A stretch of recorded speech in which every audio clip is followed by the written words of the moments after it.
साधन धाम मोक्ष।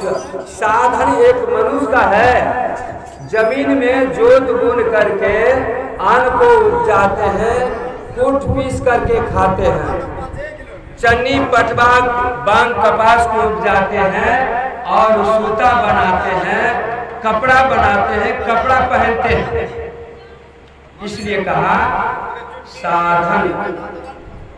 घर बना करके रहते हैं, इसलिए कहा साधन। धाम मोक्ष करी द्वारा। ठंडी लगते कपड़ा ओढ़ लेते हैं, गर्मी होते हैं पंखा लगा लेते हैं, मच्छर लागते हैं तो मुसहरी लगा देते हैं। तो मनुष्य जन्म जो है सो बड़ी सुखदायक है।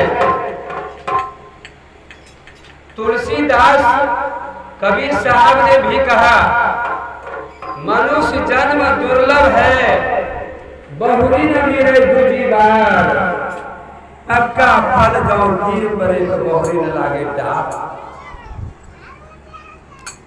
तो अभी तुलसीदास यह नहीं कहा कि बड़े भाग से गाय तन पावा, बड़े भाग से भैंसी तन पावा, नहीं कहा। इसलिए नहीं कहा कि वह अन्न को नहीं उपजा सकते, कूट पीस करके नहीं खा सकते, कपड़ा नहीं बना सकते, कपड़ा नहीं पहन सकते और घर नहीं बना सकते, घर में नहीं रह सकते। लेकिन वह जो है घास खाती है, 5 किलो दूध देती है, गुहा गोबर को जलावन खाद बनते हैं और मरने की बाद भी चमड़ी को ढोला जूता बनते हैं। हड्डी भी किसी काम से ले जाते हैं और इसीलिए बिना एक भी बिना काम का चीज नहीं है।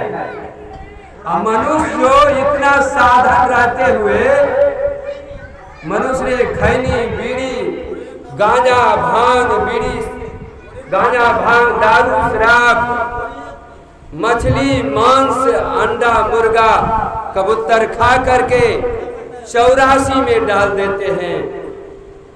परमात्मा कहते हैं कि हमको भगाते हैं, अपने हृदय से भगाते हैं। अरे चंडाल, जब तुम पवित्र रहोगे तो तुम्हारे में हम बास लेंगे, तुम हमको क्यों भगाते हो? तो यह मनुष्य कहते मनुष्य तेरा गुण बड़ा, मानसुन हवे काम, हारन होते आवरणा तो चल बाजन बाग। मनुष्य का गुण बड़ा। आज देखिए राजा हरिश्चंद्र भक्ति करके सत्य पर कितना दुख हुआ, लेकिन सत्य को नहीं छोड़ा, सत्य को नहीं छोड़ा। राजा मूर्धज अपने बेटा को आरा चला करके भगवान को दे रहे थे। और मैं शॉर्टकट में कह रहा हूं, जो कि राजा मूर्धज अर्जुन ने कहा कि हमारे ऐसा कोई भक्त है? कहा देखना है कि सुनना है? कल के देख लेते तो अच्छा रहता। तो चला भगवान और अर्जुन उधर एगो बाग को बाग बना दिया, लेकर के चला राजा मूर्धज के दरवाजे पर और कहा राजा मूर्धज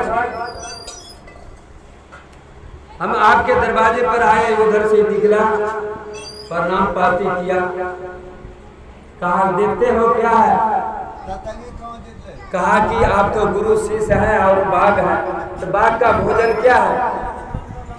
तो बाघ का भोजन है मांस, बाघ का भोजन मांस है।